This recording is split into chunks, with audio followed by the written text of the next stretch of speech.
Commissioner Precinct 2, Jeff County, come up and lead us in the invocation. Father God, we come to you tonight thanking you so much for the blessings that we receive from you every day. We thank you for living in the most gracious country in the world, that we have the right to assemble without the threat of persecution. We have the right to freedom of speech without the threat of prosecution, that we can come and we can go. We have the right to vote for our representatives without somebody telling us what to do. We have the right to vote on our options without somebody telling us what to do. But most of all, I ask that you surround this county with your love.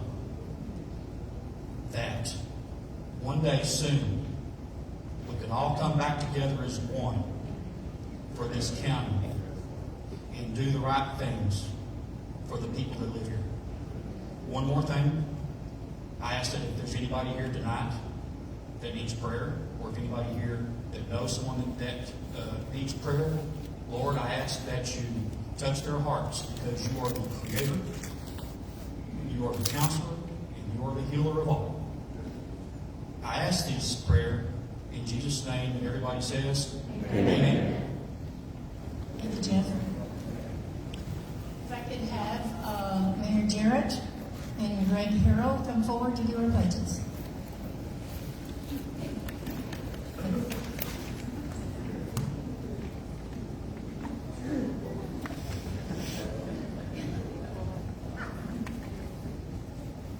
To politicians.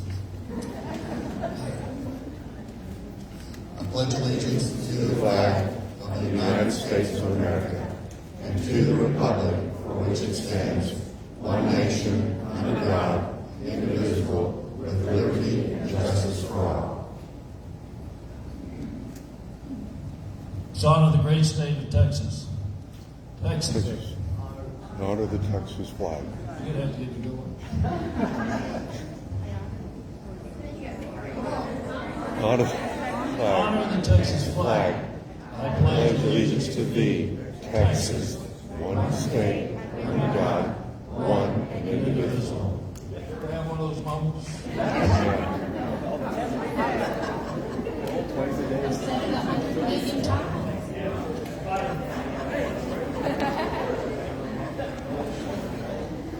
Okay, good. I have all my veterans, first responders, like EMT, doctors, anybody that helps in this community. If you guys would stand so we can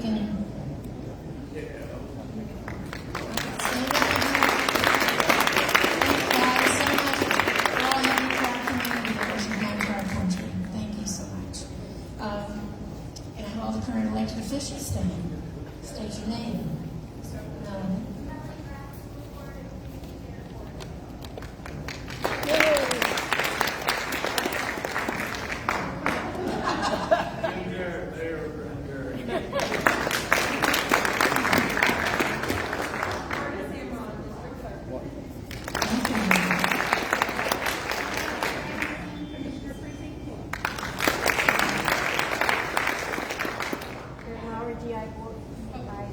Board trustee. Steve Biggers, and I am the Hood County Republican chairman for 2 more months. Shannon Wolf, precinct chair for 211. Thank you guys for being here. Thank you so much. Okay, Mr. Early. Is it Early? John. John, would you want to come up and talk about your parade? Come on up. Sure. On May 11th, at the Stonewater Church, we're going to have a parade for Donald Trump. Bring the flag, a Trump flag, American flag. The instructions is a leaflet out here. You can pick one up. Invite at least 6 people. We want 1,000 cars. I told the mayor I always shoot high. If you shoot low, you're going to shoot yourself in the foot. I'm going to tell you something. I'm hearing lately, I I don't like Donald Trump. They better wake up and listen. The guy we got in there, I can explain him with 3 words. I told you I didn't need it on Times here. Stupid, stupid, stupid. And compared to his vice president, he's a rocket scientist. See you guys, May 11, 10:30 a.m. in Stillwater Church. Thank you. And I will put out a couple of reminders so that we'll get all of you there, because we all need to be there and support Trump. As you see, we did Trump out tonight, and that for John. And also, we have these neat flags in the baptism. So if you guys need a Trump flag, we definitely have them here for you. They're great, triple ply, heavy duty, last you the whole season. So come get one. Okay, so early voting started yesterday, but I have a couple of minutes. So I sent out an email today to the members, and I sent to both 2023 and 2024 members. And I wanted to say also that for the 2023 members that haven't joined yet, the newsletters and the different perks that members get will only last through May. So we're going to give you one more month to come in and join if you want to have newsletters and alerts and different information coming out. I'll be sending out a list of those of the 2023, and I'll send something to you reminding you, and of course that's your choice. You don't have to join, you definitely can come as a guest, but I just want to remind you, because some people forget, they think they've already joined again. The bond is, what I want to say about the bond is, when I looked at the bond, it's like one of those bills coming out of Washington, D.C. It is full of pork. There's a lot of fluff, a lot of things in there that should have been on a maintenance and operation budget. And so that's why when I looked at the bond, I thought, wait a minute, does GISD need some projects and some things to do? Yes, they do. But we need to have more of a community get together. Let's figure out what those are, and let's fix our schools and that for our kids, and not put all the fluff into it. So that's why we vote no. Okay, so now that we're with the bond, we're not done yet. We have another election on May 28th, and that's where one of our members that's here tonight, Greg Harrell, is running to do a picture.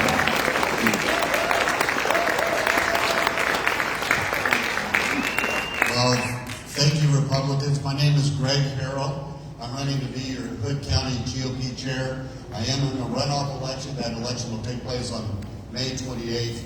But I wanted to depart a little bit from talking about my candidacy and talk about where we are at as Republicans here in Hood County right now. This party, this community is truly fractured. Truly fractured, no doubt about it. Even though I'm not wearing the doctor's coat, I'm carrying the clipboard, Janet, I think that I am the candidate that can fix it. I really do believe that. And I'll tell you why here in a minute. Before I get started, I just want to say, I was at the county commissioners meeting this morning, and my friend Mark Lowry got up and addressed the county commissioners and everybody that was in that room, talking about the divisiveness and the lack of unity that exists in this community right now, how hostile things truly are. And I would encourage each and every one of you to take a few minutes to go and see what Mark had to say. It was heartfelt, it was poignant, it was excellent, and we really need to look at what Mark had to say, take a deep breath, step back, and let's get our act together as a community. I mean, we are in this room, we are conservatives in this room, but we have to be able to get along with each other. We have to be able to talk to each other. We have to be able, even more importantly, to listen to one another and to de-escalate some of this stuff that is taking place in this community right now. We cannot continue the way that we're going. We just can't. can't. And it has to stop. I believe that I'm the person that can help end all of that. Why do I say that? Well, Marietta doesn't know that I'm going to do this. You want to come up here, honey? Yeah. Come on up. I am in such deep kitchen.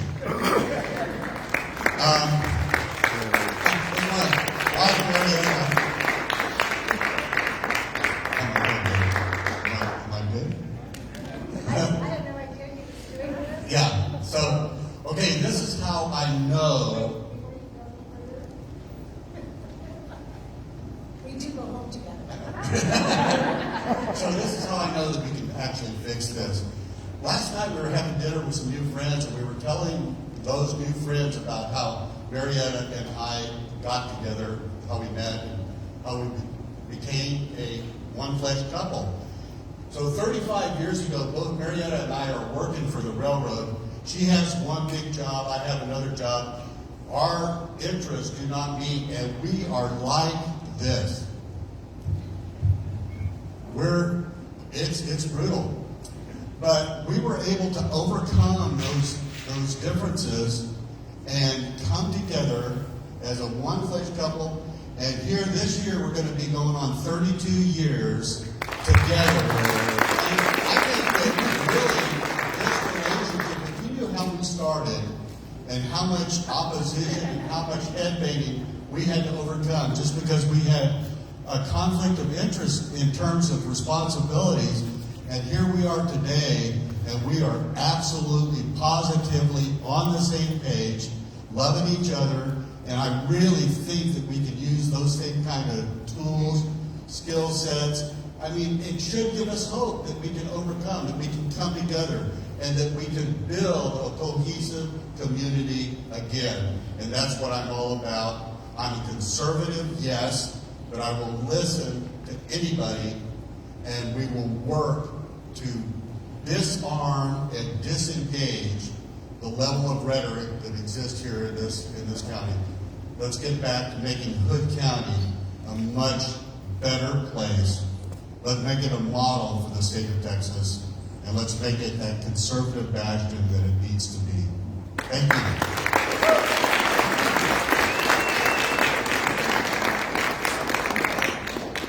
So we also have another member that's going to be in that election. Sissy Freeman is running for Justice of the Peace Precinct 1. So if you live in Precinct 1, be sure to get out and support Sissy and vote for Sissy Freeman. She couldn't be with us tonight. I need Tina Lawrence to come down here. I forgot to bring the prizes. I have an idea. We don't have fries. Well, that's what I was thinking. You want to bring So I'm sorry. I thought I had some prizes and I got here and I don't. So what we're going to do is one of our club shirts, the gray ones, the new ones, we have them in a crew neck or we have them in a V-neck. So whoever wins tonight gets to pick their style. So I'm going to do all that.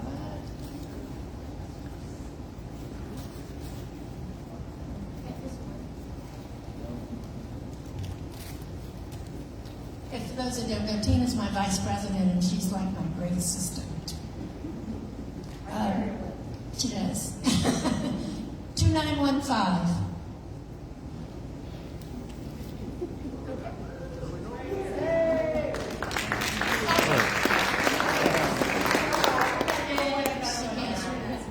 We gotta give it a. She's in charge of wearing shirts. Okay, we got 2924.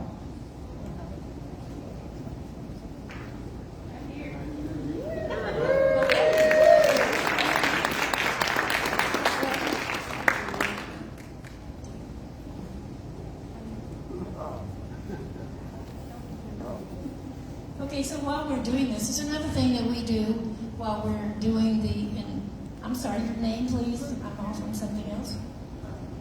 Brian Brian Miller. Well, thank you, and you can, when you we get to talk to June and tell what side you want, what time you want. All right, thank you. And another thing we do here is the club supports different things.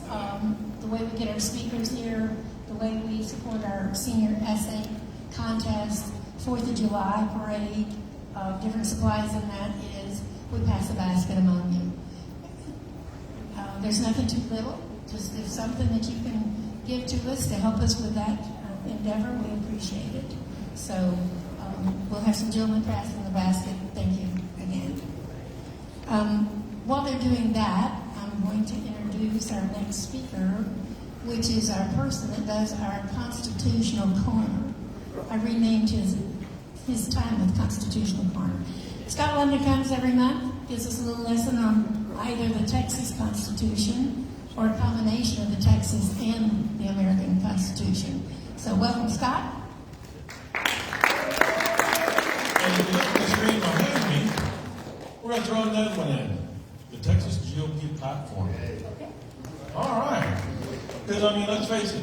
The Republicans are the ones that want to promote the Constitution, all right? That's right. All right. So let's talk a little bit about that. And so we don't have a 24 platform yet because, we just had our convention here recently. So we're still working on that one. So the current platform is one that came out in 22. Let me see if I remember it. Hey, it does. I love that. And we're going to start on platform 20. And they're talking about executive orders. We oppose all executive orders, whether by a president, a governor, a local official, that go beyond the administration of executive authority and have the effect of legislation. We call upon the Texas legislature or local lawmakers to nullify such executive orders. Now, I think everyone in the room probably remembers why this came about, right? I mean, everybody remembers 2020, right? And I've had this conversation before. I mean, we've been having this conversation for over a decade now about executive orders. I'm not opposed to executive orders. Okay, the guy who's in charge of an entity, he should be issuing executive orders to tell his people what to do. You catch that? Tell his people that are hers, the people that work for his entity. We called it memos and directives when I was here. It's how you manage your agency, not how you manage the populace, right? So now moving on to 21, limiting overreach in state government, we recognize that the sovereignty of this state and the citizenry has been imperiled and threatened by an ongoing overreach of our state elected officials and agencies.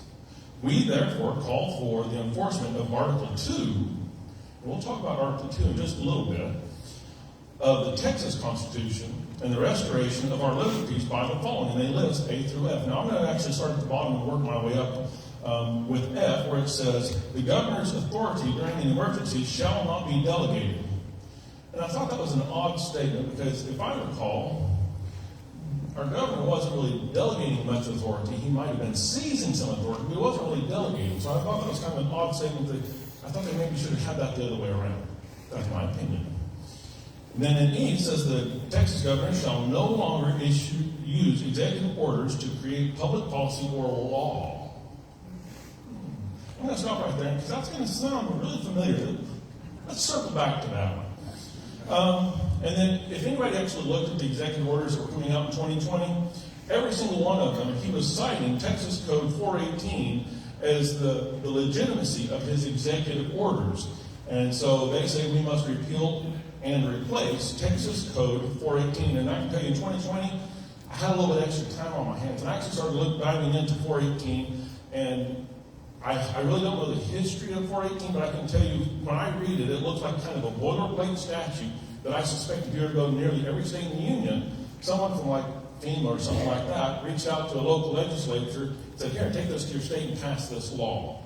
Because, I mean, the way it reads, it really did give the governor an awful lot of authority that, well, may have exceeded his lawful authority. We'll get to that in just here in a second, because as you know, I'm not here to talk about the platform, but we're here to talk about the Constitution. And Article 1 is what we've been talking about for the last 3 years. Article 1 is our Bill of Rights. And so Section 28, we made up 28 sections in our Bill of Rights, is suspension laws. And there it says, no power of suspending laws in this state shall be exercised except by who? The legislature. Is the governor part of the legislature? No. Are the judges part of the legislature? No. No. They are a very distinct portion of our government, are they not? Right? As a matter of fact, we remember on that previous slide they were talking about Article 2. So let's actually look in Article 2 of our Texas Constitution. And Section 1 is the separation of powers of government among 3 departments. Okay. The powers of the government of the state of Texas shall be divided into 3 distinct departments, each of which shall be confined to a separate body of magistrate or government. To wit, those which are legislative to one, those which are executive to another, and those which are judicial to another. And no person or collection of persons being of one of these departments shall exercise any power properly attached to either of the others, except in the instances hereby expressly permitted. Now, that's a really fancy way of saying we have separation of powers, right? Yeah. Okay. Now, that last little clause, I'm going to touch on that real quick because we actually do have some strange exceptions here in Texas. Our county judge is an executive, is he not? Okay. He is the chairman of our county commissioners, which the commissioners are an executive entity, correct? Or no, excuse me, a legislative entity, right? They're the ones that pass the bills, the ordinances. They're the ones that kind of make the rules for the county. And so he is part legislative, being part of that commissioner's court, but he's also part judge. He actually handles probate court and juvenile cases, and he has some other duties that are judicial in nature. Now, they are expressly identified within the Constitution. So beyond those that are expressly identified in the Constitution, can a member of one branch simultaneously serve in another branch? Not supposed to. Not supposed to. Good answer. That's right. And so let's take a quick look at 418. Because 418 is kind of what has brought all this to light on our platform, and it really relates to what we're talking about today. And so 418 is in our government code. Did it come up? Did it not? Let's see. There it is. All right. 418.012, executive orders. Under this chapter, the governor may issue executive orders, proclamations, and regulations, and amend and rescind them. Executive orders, proclamations, and regulations have the force and effect of law. Does that sound right? Did I read that right? Have the force and effect of law. Well, let's hold on to that for just 1 second. Because in 418.016, suspension of certain laws and rules, the governor may suspend the provisions of any regulatory statute. Now, wait, what's a statute? A law. So, did you catch what I just said? Suspension of law. The governor may suspend the provisions of the law. Does that seem right? You see where the issue is, right? In case you want to put some arrows there to kind of highlight it. Because what did our Constitution say?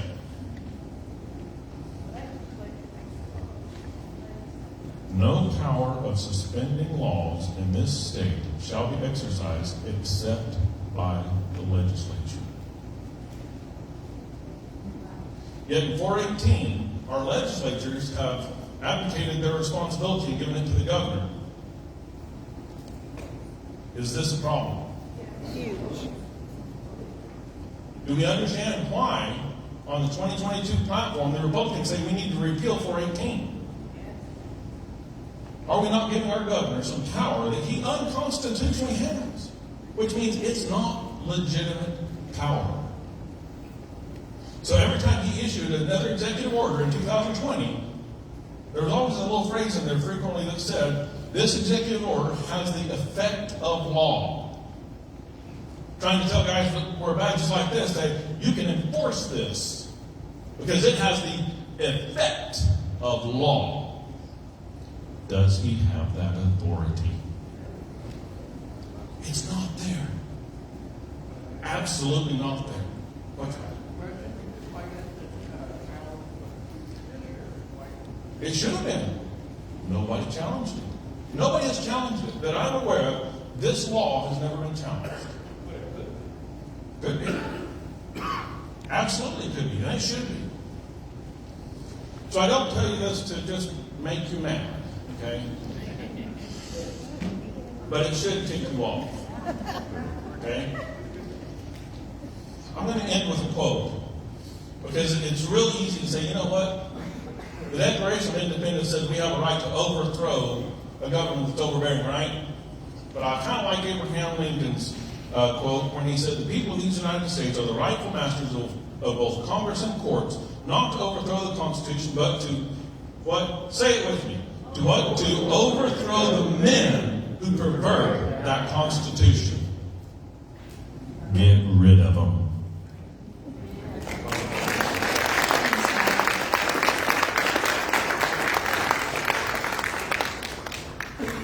This is not my paper, but I just have this question. How many people in the audience understand what it is when it says that you are a state? Does anybody know what that means? We're a sovereign nation. Sovereign. When they talk about Israel, they say the state of Israel, right? Or the state of Germany, or whatever. So when you look at Texas and we call it a state, it was meant by our founding fathers that we are united sovereign entities or governments and that. So now that our federal government is starting to take such an overreach and that, and especially since 2000. And the reason I say that is because that's the topic of our senior essay question, was how far has our government overreached since 2000? And so these kids, we had essays sent in on different things, and some of them were very good. They did recognize the Patriot Act. They did recognize the Affordable Care Act. They recognized the border being open. You know, some of those things. So our kids are pretty smart, and that they can understand these things are an overreach of our government. So in saying that, I want to thank all the members out here too, that by giving your donations that we just took up, these kids are being awarded their essay contest awards tonight. We have a couple of them with us. I think definitely we have 2 or 3 here. Some others had other events that they were scheduled for. So if I could have Marietta Harrell come up. She was our committee leader that led this. And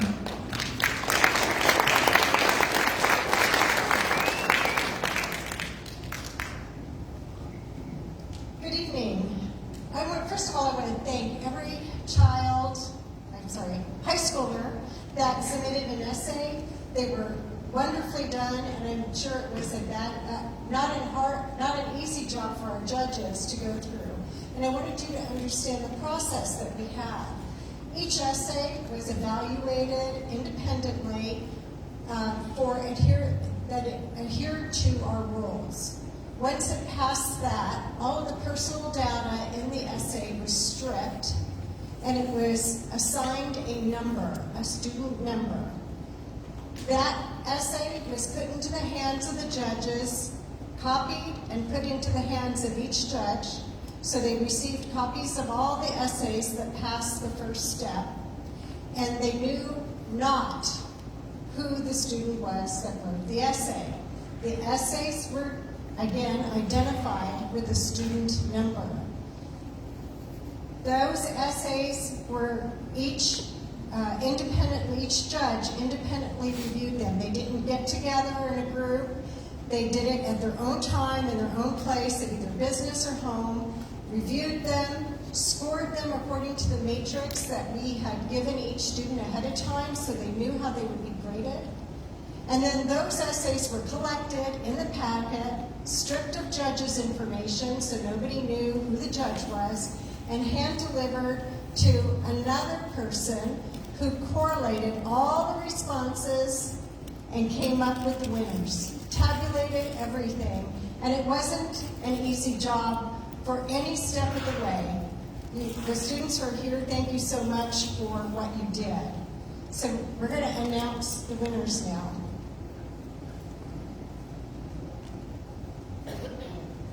By the way, there were only 2 of us who actually knew who did the essay. The first group that went through and made sure it qualified, and then myself, who stripped the information.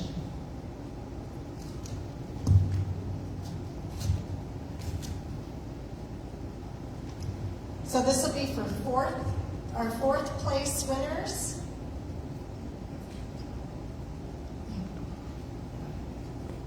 Okay. There was a tie for our fourth place winners. This is just alphabetical. Christiana Brown and Riley Cudd.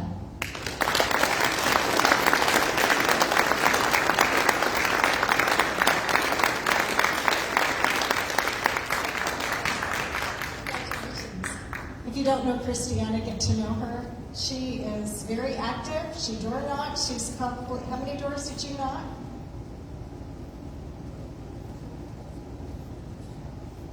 Over 2,500 doors in the last election.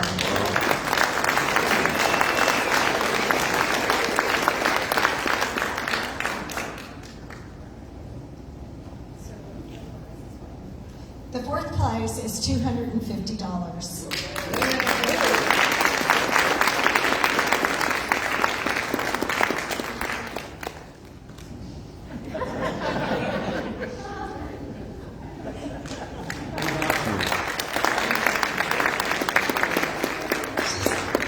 She's not like that indoors. Okay, this is our third place winner.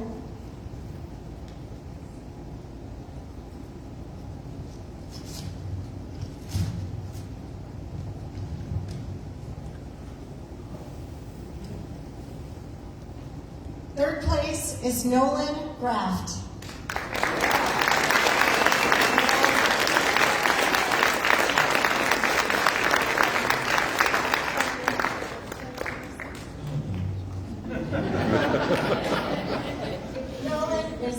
Nolan is an actual treasure. If you haven't known him, you need to make the effort to get to know him. Sometimes our teenagers are a little shy, but they're worth talking to. Nolan won $250 as well.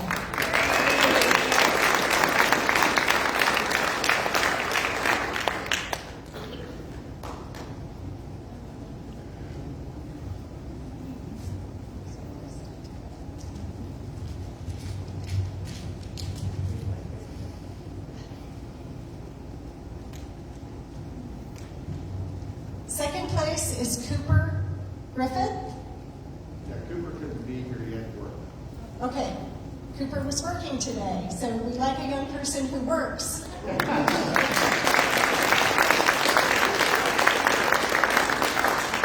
Cooper will receive $500.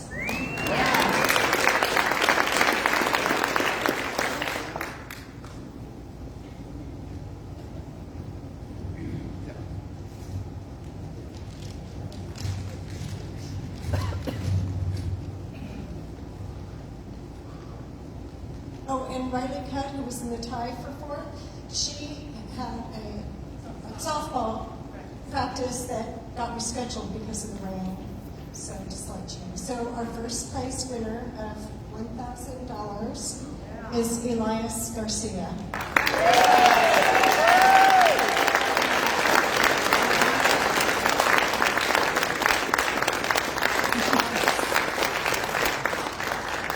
Elias is an outstanding young man. I happen to know him, but I didn't know he was a winner. So, Elias, would you, I would like Elias to share something he shared with me about his, I feel like you could do that, or would you rather read your essay? You want to read your essay? Oh, I have it on my phone. Would you like to read it off my phone? Okay, I have it stripped of all information on my phone.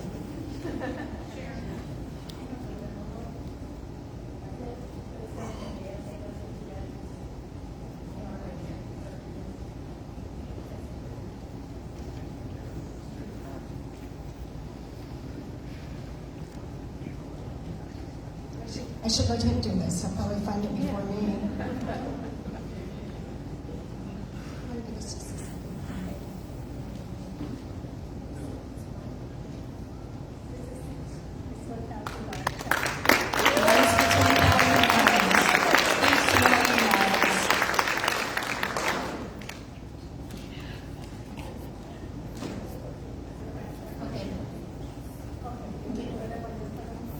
Okay, we'll have the lights come up in a little bit later or whatever.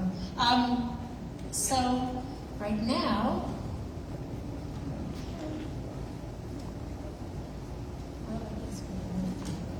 Elias, I'll have you come up after our video. I think we'll go ahead and show our video and you come up. I had a short video I came across, and when I saw it, it really got to me, and I thought everybody needs to know about this. One of the things about it that I didn't realize, and I guess I didn't know that our president has the authority to sign some types of treaties without being approved two-thirds by the, or two-thirds or three-fourths by the Senate. Okay? So in doing this, there's been some things going on that we don't hear on the media, that we don't hear about on our social channels or anything. And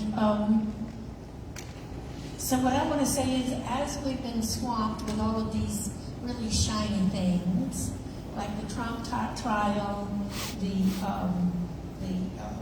border being open, Save Palestine, investigation, illegal aliens.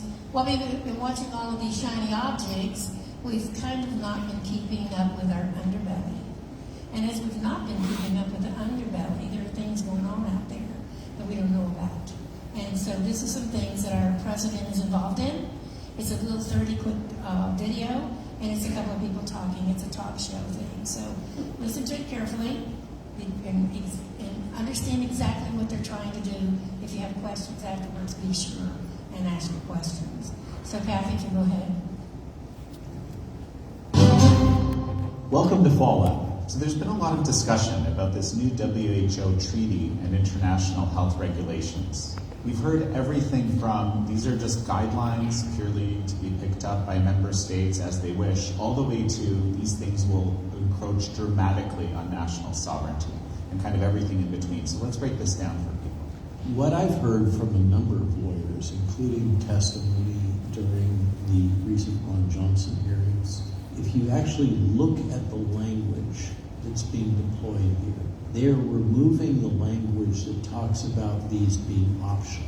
And it appears that there is an intent to make these obligatory requirements. And in so doing, that would directly infringe on the sovereign rights of individual nation states, including the United States, to manage their own health care. And so before we continue, this is a big topic. Let's just explain to people what these really are. What does this allow the WHO to do? So it's important to recognize there's two things going on at the same time. That makes it kind of complex. One is this new international pandemic treaty that is being advanced. Some are making the case that that's actually a straw man, that that's not the thing to focus on, that's unlikely to pass. But rather, the thing to focus on is this separate initiative having to do with updating, that's the WHO phrase, or modifying, I think that's more objective, the international health regulations, which is something that the United States has previously approved, basically as an executive agreement, but it has the force of a treaty. So previously, there were these international health regulations that were optional, had some very soft and squishy language that the WHO would make recommendations and nation states could elect to implement those. And there was also a guidance about how those could be updated. They were supposed to be only updated for modest technical reasons in case there was some language that was problematic. But that seems to have been ignored. And under Mr. Biden, and this is for sure, there has been development of majorly modified international health regulation language within the Department of Health and Human Services. That is being promoted globally as a update or modification to this pre-existing agreement, which has the force of a treaty, even though the Senate never voted on it as a treaty per se. And that seems to also be disregarding normal practices for the timelines and processes for approval. It seems to be being rushed or kind of jammed through the system so that it would be implemented potentially before the next election. So let me mention a few things here. There's a few elephants in the room, if that's even possible, that I want to mention. But before we talk about those, let's just talk about what these health regulations allow the WHO to do. And essentially, from what I understand, they allow the WHO to declare a pandemic and a cascade of responses that are required if such a pandemic were to be declared. It's a little more nuanced than that. It's not necessarily a pandemic, but it's any global public health threat. And this falls under the One Health Initiative, which makes it so that anything that is potentially impacting on health of humans or animals can be declared an emergency and would potentially activate these new updated, quote-unquote, international health regulations or the WHO pandemic treaty. Under this logic, Mr. Tedros, unilaterally, as he did in the case of monkeypox, could declare a public health emergency for global warming, for immigration, for lack of equity, for gun violence. He has the latitude to declare a public health emergency for virtually anything. And under the One Health Initiative, that doesn't have to necessarily involve threats to human health. It can be health related to any species. This really theory is, and the interpretation is, that virtually anything can be cited as a justification for imposition of a globalized response under the direction of the Director General of the WHO. And the position taken by many that are WHO watchers is that Mr. Tedros, as Director General of WHO, who would have complete authority to make these determinations, is largely a puppet, a creature of the CCP in China, and in particular Mr. Gates and his foundation, who is the second largest funder of the WHO behind the United States. So let's talk about these elephants in the room then. Actually, during the pandemic, things which were described as guidelines were cited essentially as the reason for imposing harsh regulations.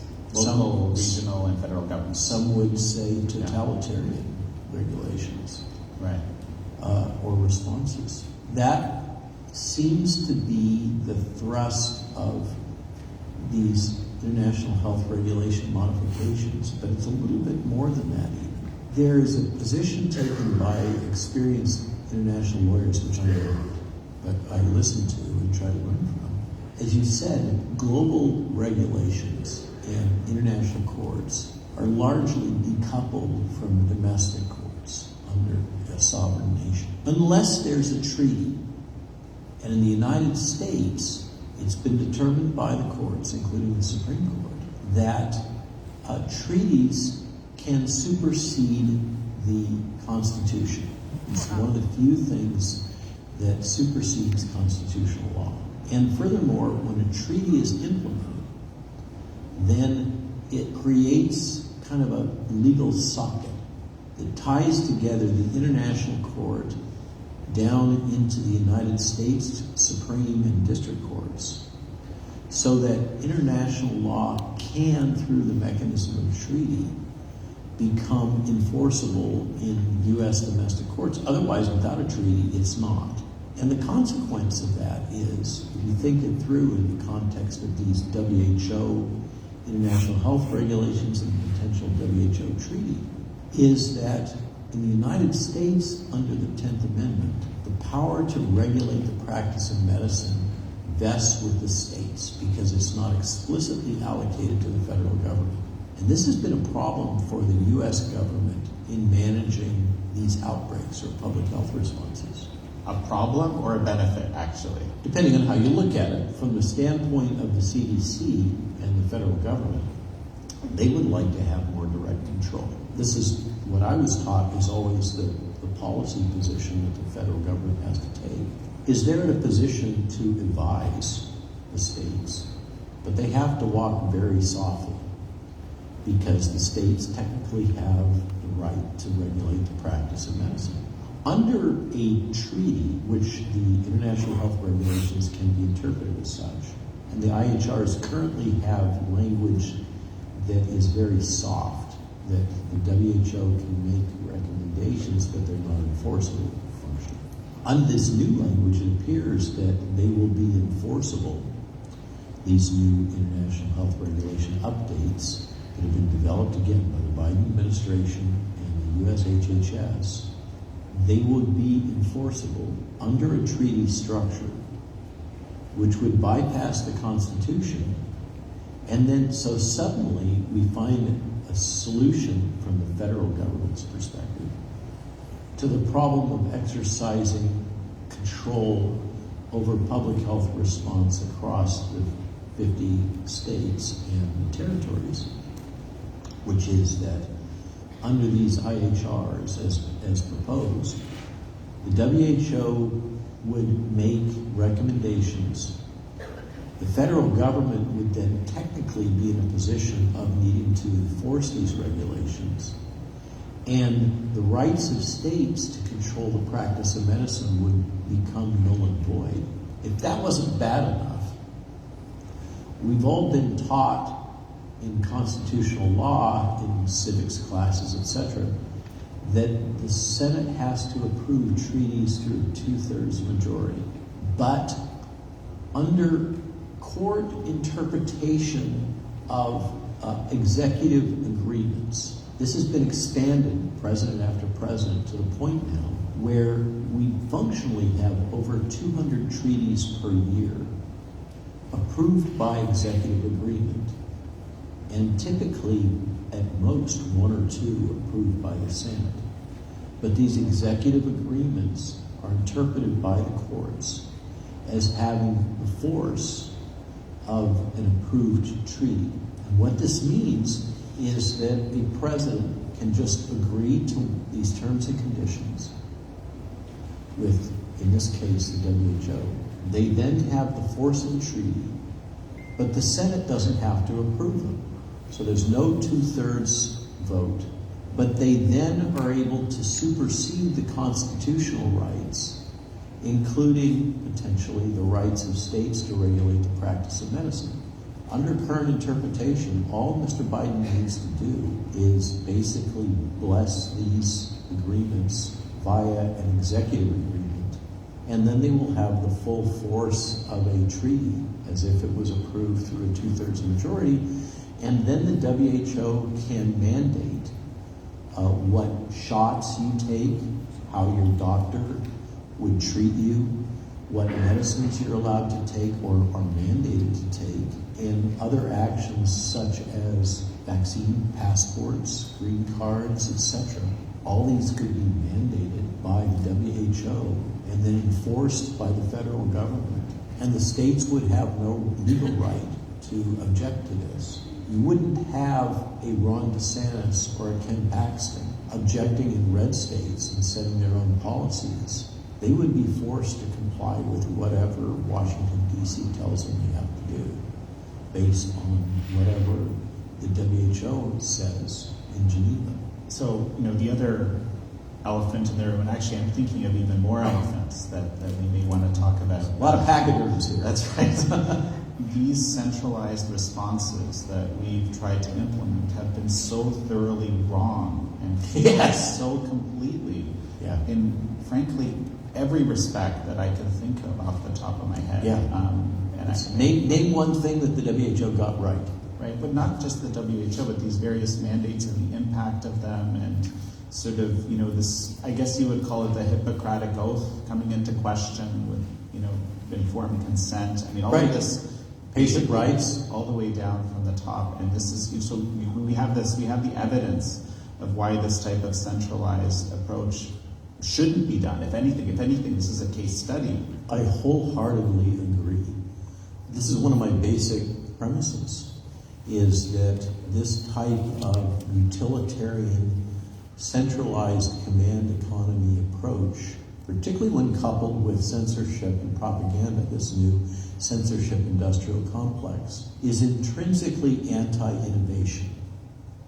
When you think about it, you have a group of bureaucrats located in a centralized organization that is paid for by foreign governments, including our greatest competitor, and by the pharmaceutical industry, and by non-governmental organizations, making policy decisions, then be implemented domestically in the United States and through other nation states, determining that you would receive this, that, or the other product, or take this, that, or the other action. We know that during the COVID crisis, of course, we had the suppression of early treatment, the advocacy and deployment of these products that are genetically based, and a series of policies such as the lockdowns that resulted in enormous economic damage and upward transfer of wealth and benefits accruing to the largest organizations like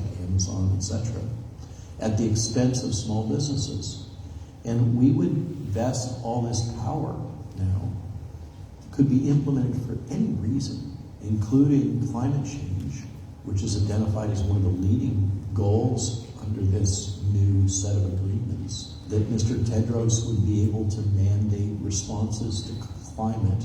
We would have no choice. It would have the power of law. And this is actually what's being cited as this, key health threat, in fact. I think we're being told that this is something that's going to be used in this way in the future. And that's the sense that I get anyway. Absolutely.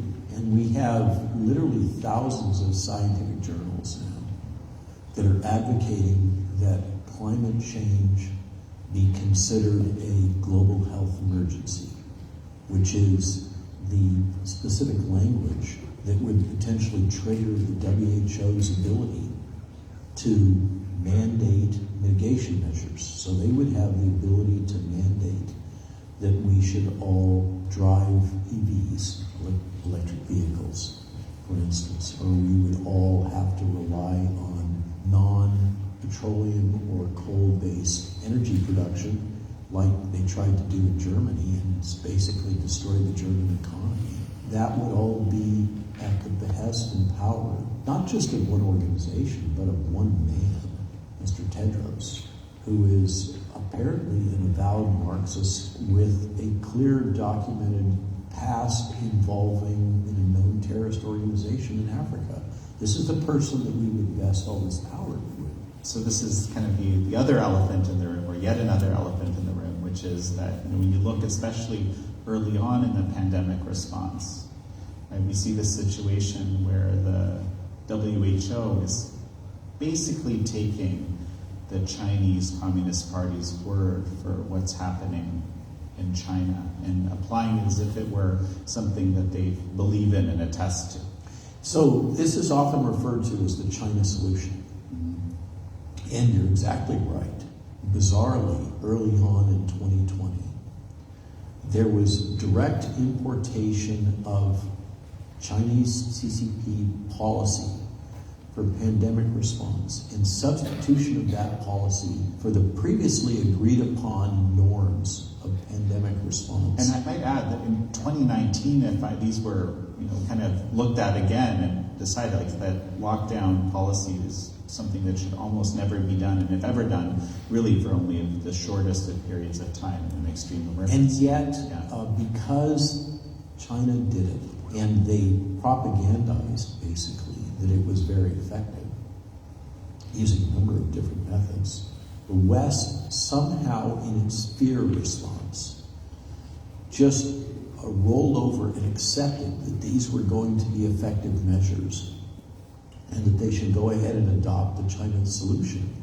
There's been detailed work demonstrating how this logic was imported directly into the National Security Council and from there into the White House as a series of policy decisions, basically aping what was going on in China under the belief system that the Chinese had got it right.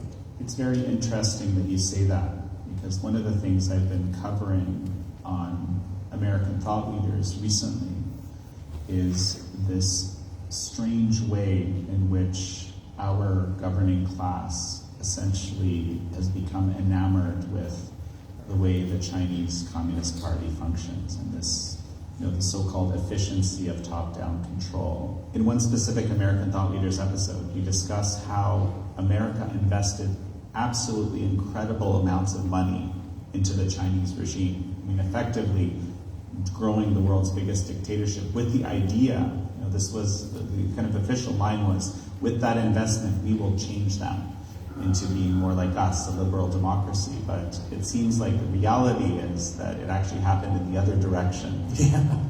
Right? And really what you're touching on is the consequences of the Nixon-Kissinger initiative in opening China, and then the entrance of American business and particularly American finance into that to advance this logic. Not only did we have the American leadership caste become enamored of this totalitarian, top-down, centralized, utilitarian model as very convenient. I think a lot of that really took off in the Beijing Olympics, where the world saw an ascendant China that was producing these amazing venues, so organized, so controlled, and they liked it very much. And then what we've had since then is the World Economic Forum now holding its meetings both in China as well as in Davos, and the rise of integration of these large transnational investment funds like BlackRock, State Street, Vanguard, Bank of America, that all interown each other, investing in China in a major way. They're becoming very invested in the Chinese model. The way I've heard this talked about most recently is that American business and these transnational investment firms were able to get deals with the People's Republic of China that they find very favorable. And they find doing business in this environment very favorable. One way to express that is that using the kind of language that's used in the investment community. It reduces the friction of transactions when you get to have harmonized business practices and regulations across a very large market and ideally across the entire world. I think this is part of what drives globalism, is the logic that business and finance would like to have harmonized regulations and business practices across the world so they don't have to grapple with all these local nuances and cultures and the diversity that exists worldwide economically. They can just have one set of rules, one set of business practices that they can rely on, and they can optimize their business practices to this kind of centralized land economy model, and then be able to maximize their profit while minimizing risk associated with dealing with cultural diversity. I think for them, they really do want to have the blending of cultures, because it gives business and economic benefits associated with it, which leads into Agenda 2030. Right, and actually that's very interesting, because one of the things I've been thinking about as well, Agenda 2030, I think came on as one of these kinds of executive agreements a long time ago, perhaps maybe under the Obama administration. That's my guess. I don't know the whole story, but we didn't even know about that, right? But when you nobody seemed to be paying attention. And when you look at a lot of what I would call bizarre policy that we see around, whether it comes to climate change or gender, actually a multitude of number of things that actually, when you look back at Agenda 2030, It's all in the UN, it's actually all in there in the first place. So there's this incremental drive without anyone knowing towards this particular goal. And I wonder, when I look at these international health regulations and the pandemic treaty, let's say it's just guidelines now, but it lets you know where things are supposed to go. In the case of Agenda 2030, again, to recap, this is a United Nations policy position that has the force of a treaty, but was approved by Mr. Obama, President Obama, as an executive agreement. But as we covered a little bit earlier, these executive agreements they're interpreted by both domestic U.S. and international courts as having the force of treaties. Well, and if I might jump in, just by ideologically similar people in the administrative state, for example, that in a way is even more powerful. Yeah. Right? Yeah. I think not to focus too much on the negative, what I'm hearing is from some international attorneys is that they, people that know both international and domestic U.S. law, is there's a movement afoot to challenge this practice of allowing executive agreements to have the force of law as approving an international treaty instead of the requisite 2/3 majority in the Senate. And what I hear, untested, is that there's the appearance that there would be a Supreme Court majority in favor of greatly restricting the ability of the executive branch to implement these agreements and to force a more constitutionally compliant process of requiring 2/3 majorities for treaties and constraining this power of the executive to unilaterally agree to these things. That, I think, really does need to be tested. It may be one of the most important Supreme Court issues currently pending. And we need to have a good demonstration case in order to bring this forward.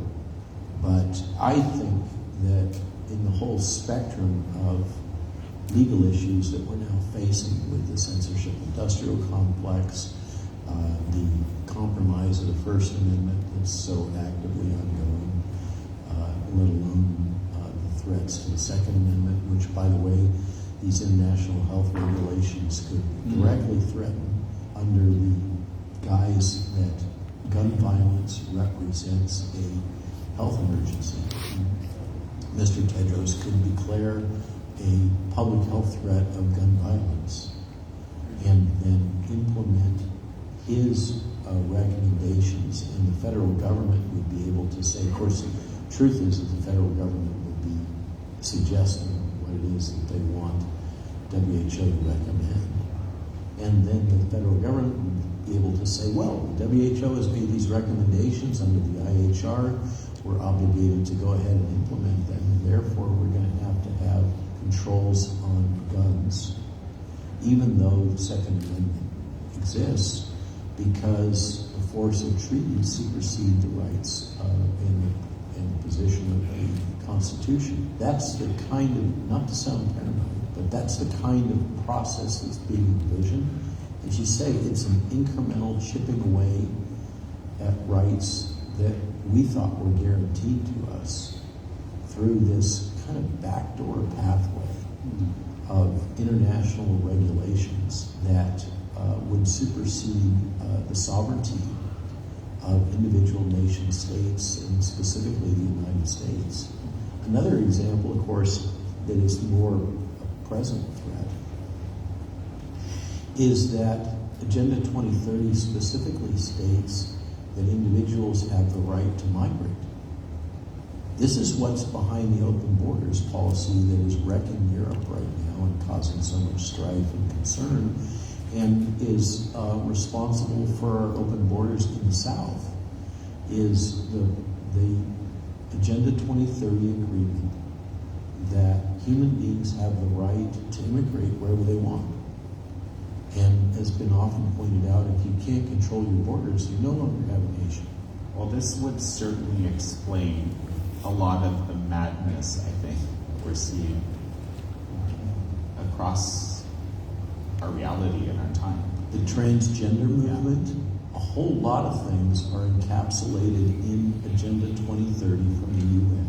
It really bears review and reading by the listeners of Fallout and those that follow about times. So I think that's it for today's Truth Bomb.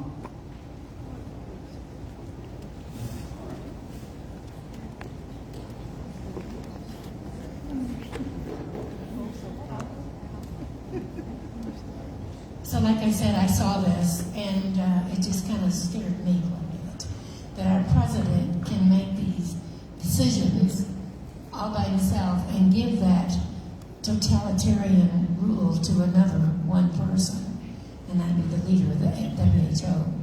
So he said there's a movement afoot, and the Senate and the Supreme Court is looking at this, but I think it behooves us to maybe find out, the movement, what's going on more with this, because I hadn't heard anything about it until I happened on this little video. And I never, ever thought anybody could supersede our Constitution. I thought that was given to us in stone. And as we're seeing more and more all the time, that we are losing that. And that's why we wanted our seniors to give their essays they did about these regulations going away from us. So this all kind of ties together, and I guess we could have Elias come back up and read his essay for us. And before he does that, let me do one more thing. I think we kind of failed to thank our judges, if they're in the audience. I don't know who they were and that, but I wanted to thank our judges, person that told all of the numbers together, and all of the people that were involved in this. The club definitely wants to thank you. Thank you for this opportunity to read my essay. I'm just going to go ahead and jump right in. The federal government has set a number of express powers within the United States Constitution. However, it has overstepped these powers, leading to a government that threatens the right of every citizen. Since the year 2000, the government has exceeded its powers beyond what the Founding Fathers had originally envisioned for our nation and documented in the United States Constitution. The extension of power can be seen with the creation of the Federal Communications Act, the USA Patriot Act, and the Affordable Care Act. These power grabs by the federal government puts the right of every American citizen in danger, which is why it is imperative every citizen is aware of their constitutional right, as well as how it limits the power of the federal government. We must keep the federal government in check, and our freedom depends on it. The Federal Communications Commission, or FCC, was created in 1934 to regulate communications within our country through broadcast and international wire. Even though the FCC was created pre-2000, we still must deal with the censorship that they enforce on broadcasting stations and international news. This directly violates the First Amendment. Congress shall make no law respecting an establishment of religion or prohibiting the free exercise thereof, or abridging the freedom of speech or of the press. This includes regulating our speech across broadcast and international wire. We, the people, should recognize that the danger of the government limiting what is communicated through broadcasts. If we allow the government to censor broadcasts, it will become extremely difficult to stop them from shutting down anything they view as politically incorrect. The federal government further increased its powers by passing the USA Patriot Act on October 26, 2001. This allowed the federal government to read and review private emails, texts, and listen to private phone calls. This infringes upon our right, as stated in the Fourth Amendment, the right of the people to be secure in their persons, houses, papers, and effects against unreasonable searches and seizures shall not be violated, and no warrants shall issue but upon probable cause, supported by oath or affirmation.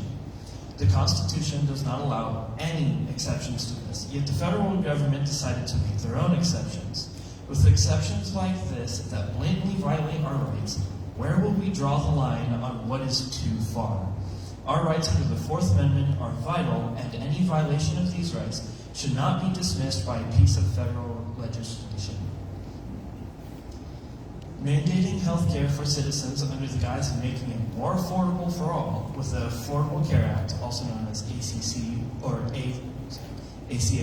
Obamacare, the federal government once again extended its reach into our personal lives.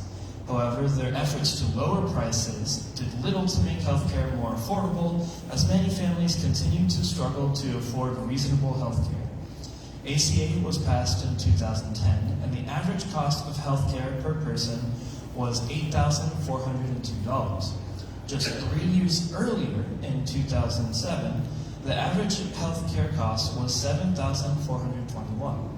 The ACA forced American citizens to buy health care, which had been consistently rising in cost since the year 2000. The 10th Amendment reads that the powers not delegated to the United States by the Constitution, nor prohibited by it to the states, are reserved to the states respectively, or to the people. The federal government lacks either express or implied powers to compel its citizens to buy health care. Yet this was a piece of legislation passed by Congress and signed into law by the President, in violation of the United States Constitution, specifically in the 10th Amendment. Citizens of the United States must be aware of the power the government has to enforce changes in their lives, and more importantly, the lack of authority to compel people to act as the government desires. The creation of the Federal Communications Commission and the enactment of the Patriot Act and the Affordable Care Act are just 3 examples of what amounts to a history of government encroaches upon its citizens. The United States government has violated the guarantees provided to the people in the Constitution and will continue to encroach upon the rights of the citizen and expand its federal authority if unchecked. It is imperative to keep power in the hands of the people, to prevent government outreach and to spread awareness of our right and how they are being trampled by the federal government. The United States Constitution is the supreme law of the land, not Congress, not the President, not even the Supreme Court of the United States. Since the ratification of the United States Constitution, the federal government has slowly expanded its power and diminished the power of the states, something the founders of this nation neither intended nor desired, but ultimately feared.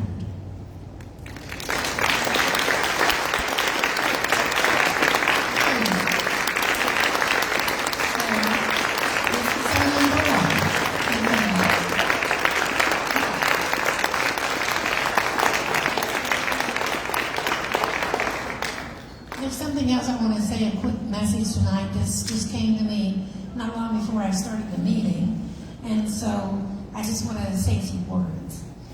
Last night we had a school board meeting, and in that school board meeting, it looks like our Superintendent Lynn started to trip over himself a couple of times in some things that he said in the past, and our trustee, Karen Lowry, seemed to call him out on these things.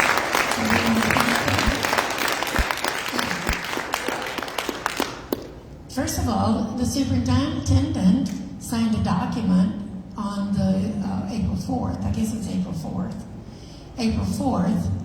that he didn't put in front of the school board to vote on until last night. So he had already signed the document, had it ready to go, and then Smith Lowry called him out on it. All of a sudden, he's kind of, if you ever watch the video, he's trying to think of something really quick, but he can't. So he said, well, I do that. I'll sign them, and then I give them to Billy Wimberly, and he holds them in a folder, and then if we approve it, we act on it. If we don't approve it, then he shreds it. Well, what's the reason of even signing it in the first place? Until you put it in front of the school board. That was one of them. The other thing that really caught me was the fact that while Karen was talking, and they were talking, and that all of a sudden, Tammy, I think is her name, and that was trying to talk about this forward learning program that they're trying to put into the school, high school. And in that conversation, she tells Miss Lowry, that, oh, well, we don't have to have security there. It's after hours. So people can kind of come and go to the library to do these courses without any permission or security or anything else. Oh, wait a minute. What was Trustee Lowry centered on?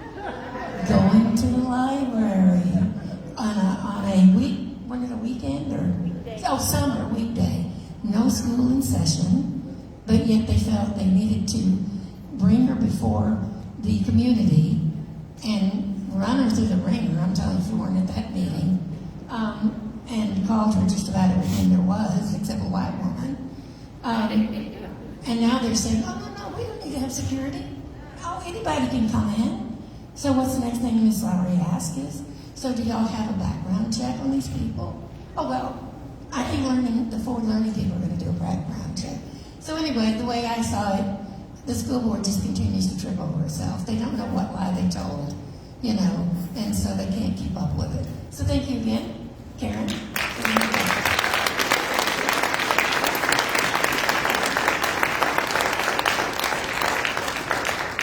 And for those that haven't got one yet, there's some, if you know, vote no on the school bond.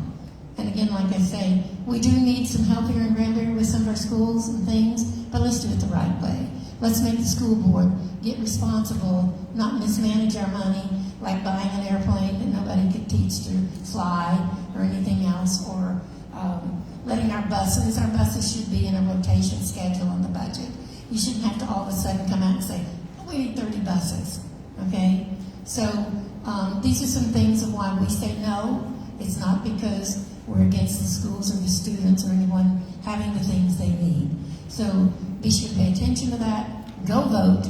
Early voting started May 4th, and vote for no on the bond. If I could have Wes come up. Wes always comes up. Oh, wait a minute. I forgot Danny wanted a second.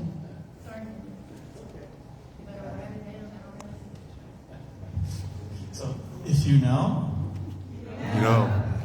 So I'm the treasurer of the Granbury PAC, which has created that marketing campaign. And for those of you who have contributed, thank you very much. And there's a sign right in the back, right there. Mr. Tim Bolton, who's marketing director. And others ready to go. So please help yourself to those materials. We are going to be having a mail campaign, direct mail, and texting campaign next week as we come up on the final voting day. And so we will be using funds for that. So if you would like to make a contribution this evening, I can accept that with the Square app using a card.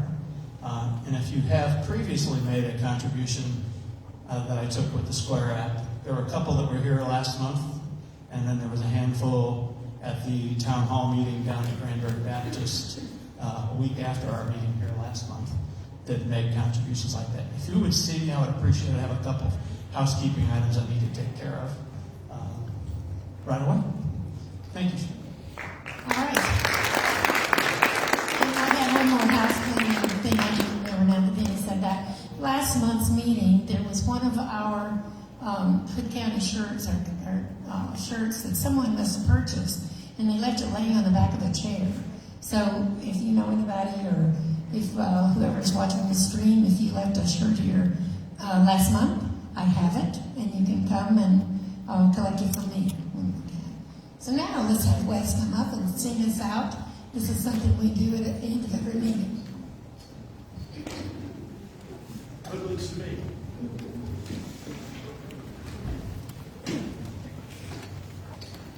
So let's join together and sing our prayer to God. God bless America, the land that I love. Stand beside her.